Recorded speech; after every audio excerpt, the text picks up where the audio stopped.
It is time to talk about genetic disorders. Previously, I talked about chromosomal abnormalities. Now, technically, anyone who conceives a child could have a child with chromosomal abnormalities. Um, though some things do increase risk, in particular, advanced maternal age has been supported in multiple studies as having a correlation with increased risk for chromosomal abnormalities and other complications. Um, with genetic disorders, these are inherited, right? They are based on genetic inheritance. Now, one pair of terms that are relevant to our discussion is dominant and recessive genes. All right, then I have a separate video that I made available to my students because it does a better job of explaining dominant and recessive than I ever could. And many of us have had this in previous biology classes, elementary school science even. You might have had a little bit about this. And so remember, with dominant genes, you just need to have one copy of an allele.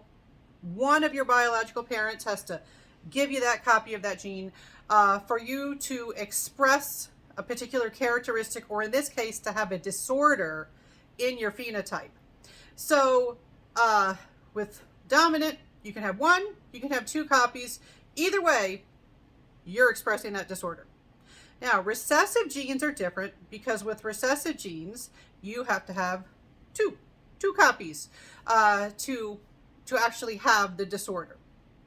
Well, you can also be a carrier, and a carrier is someone who just has one copy of a recessive gene. They have a copy of the gene, but the characteristic or the disorder does not appear in their phenotype. The tricky thing about being a carrier is you can still pass it on to your offspring, and if it's a very debilitating disorder, without knowing it, you could be passing on, an awful disorder to your offspring. And it's only going to become an issue if you reproduce with someone who also is a carrier, who also can pass on that particular gene. Then they end up with two copies of the recessive gene, and then they have the disorder. And what we see is with a lot of disorders, they typically get passed down in two ways. With recessive genes, they can be passed down because being a carrier can actually be beneficial in some way. In addition to the fact that you may not know you're carrying at all, and so you go ahead and you reproduce without any caution because you may not realize there's any risk of you passing on a particular disorder. But also there are some recessive gene disorders that are inherited, that are passed down, where having two copies means you have this horrible disorder. Having one copy means an actual advantage or a benefit.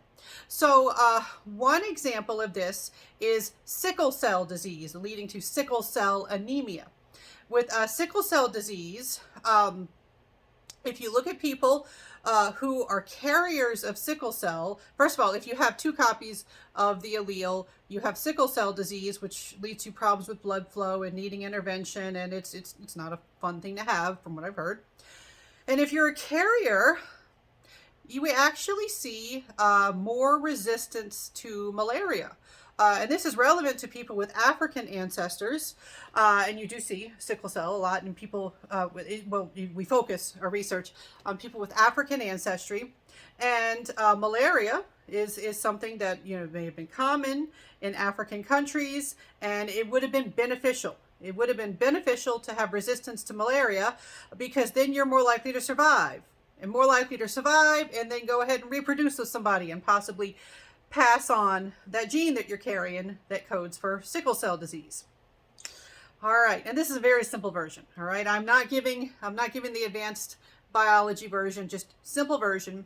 All right, another example of this sort of sneaky recessive gene disorder that gives a little bit of advantage to a carrier is cystic fibrosis. And cystic fibrosis is a condition that leads to buildup of mucus in the lungs, and people who have it, they have to have treatments that kind of shake it out. And again, it's another thing that's not a fun condition to have.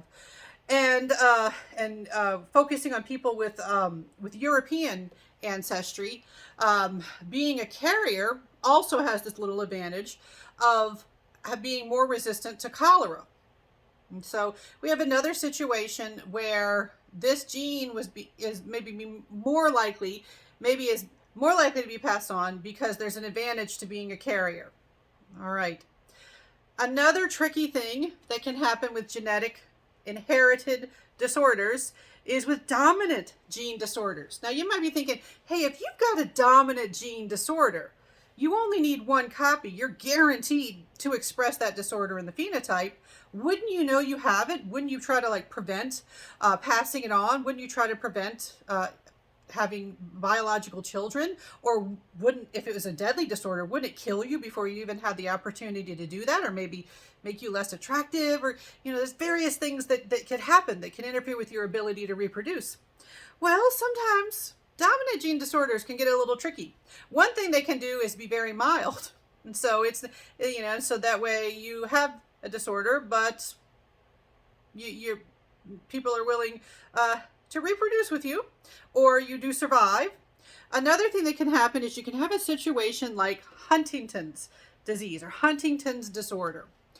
Huntington's disorder is an awful disease to get. You have a slow degeneration of the nervous system. A person, they develop dementia, they develop confusion, they develop problems with controlling their motor activity, and they slowly die.